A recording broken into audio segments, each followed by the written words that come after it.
श्री शिवाय नमस्तुभ्यम। स्वागत है आपका शिव पुराण शिरुद्ध संहिता तृतीय खंड 14वें अध्याय में व्रजांग का जन्म एवं पुत्र प्राप्ति का वर मांगना। नारद जी कहने लगे, ब्रह्मा जी, तारकासुर कौन था जिसने देवताओं को भी पीड़ित किया, उन्हें स्वर्ग से निष्कासित कर दिया और स्वर्ग पर अपना एकाधिकार स्थापित कर लिया। कृपया मुझे इसके विषय में बताइए। ब्रह्मा जी बोले, हे मुनि नारद, मरीचि के पुत्र कश्यप मुनि थे। उनकी 13 स्त्रियां थीं, जिसमें सबसे बड़ी दीति थी। उससे हिरण्यकशिपु तथा हिरण्याक्ष नामक 2 पुत्र हुए।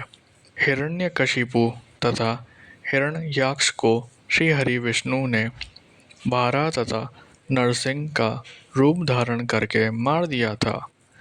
तब अपने पुत्रों के मर जाने से दुखी होकर दीति ने कश्यप से प्रार्थना की तथा उनकी बहुत सेवा की। उनकी कृपा से दीति पुनः गर्भवती हुई।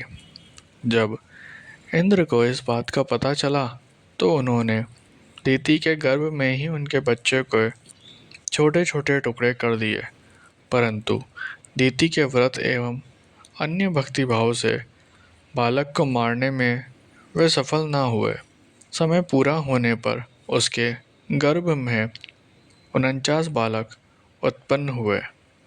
ये सभी भगवान शिव के गण हुए तथा शीघ्र ही स्वर्ग में चले गए।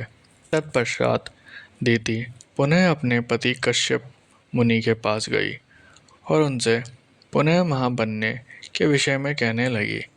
तब कश्यप मुनि ने कहा, हे प्रिय दीति, अपना तन मन शुद्ध कर भक्ति भाव से तपस्या करो। 10,000 वर्ष बीतने के पश्चात तुम्हें तुम्हारी इच्छा के अनुरूप पुत्र की प्राप्ति होगी। यह सुनकर दीति ने श्रद्धापूर्वक 10,000 वर्षों तक कठोर तपस्या की। तपस्या के उपरांत पुनः वे अपने घर लौट आई। तब कश्यप मुनि की कृपा से दीति गर्भवती हुई। इस बार उन्होंने एक अत्यंत पराक्रमी और बलवान पुत्र को जन्म दिया। इस पुत्र का नाम वज्रांग था। वज्रांग दीति की इच्छा के अनुरूप ही था।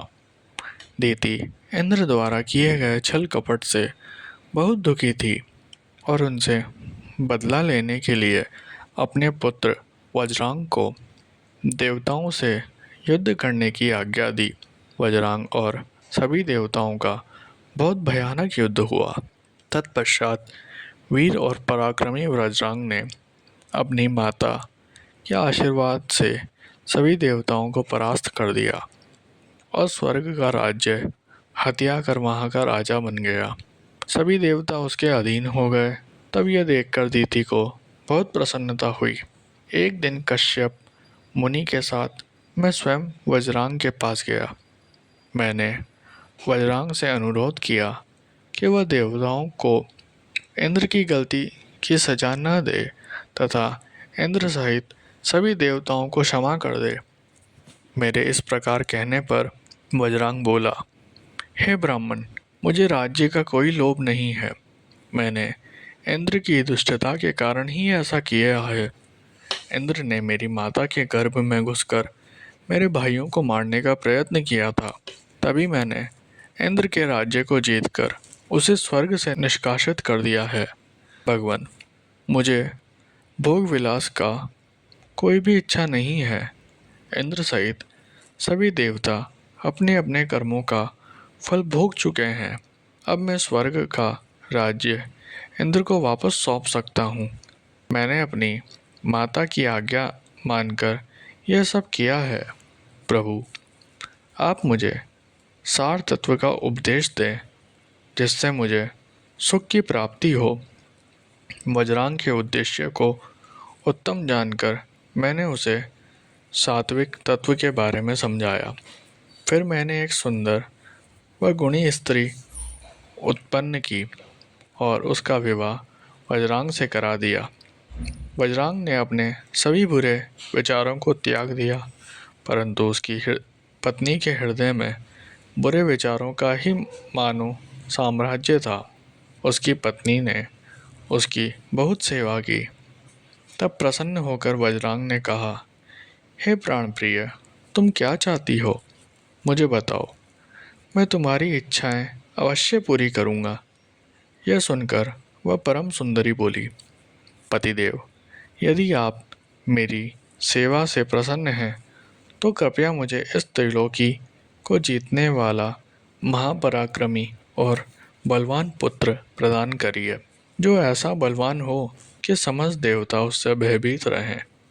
अपनी पत्नी के ऐसे वचन सुनकर वज्रांग सोच में डूब गया, क्योंकि वह स्वयं देवताओं से किसी प्रकार का कोई बैर नहीं रखना चाहता था, परंतु उसकी पत्नी देवताओं के साथ शत्रुता बढ़ाना चाहती थी।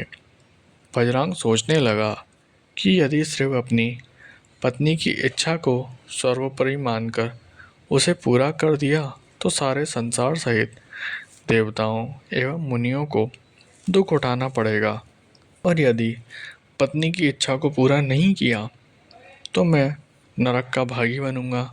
तब इस धर्म संकट में पड़ने के बाद उसने अपनी पत्नी की अभिलाषा को पूरा किया। अपनी पत्नी की इच्छा अनुसार पुत्र प्राप्ति करने हेतु वज्रांग ने बहुत वर्षों तक कठोर तपस्या की। मुझसे वर प्राप्त कर अत्यंत हर्षित होता हुआ वज्रांग अपनी पत्नी को पुत्र प्रदान करने हेतु अपने लोक में चला गया।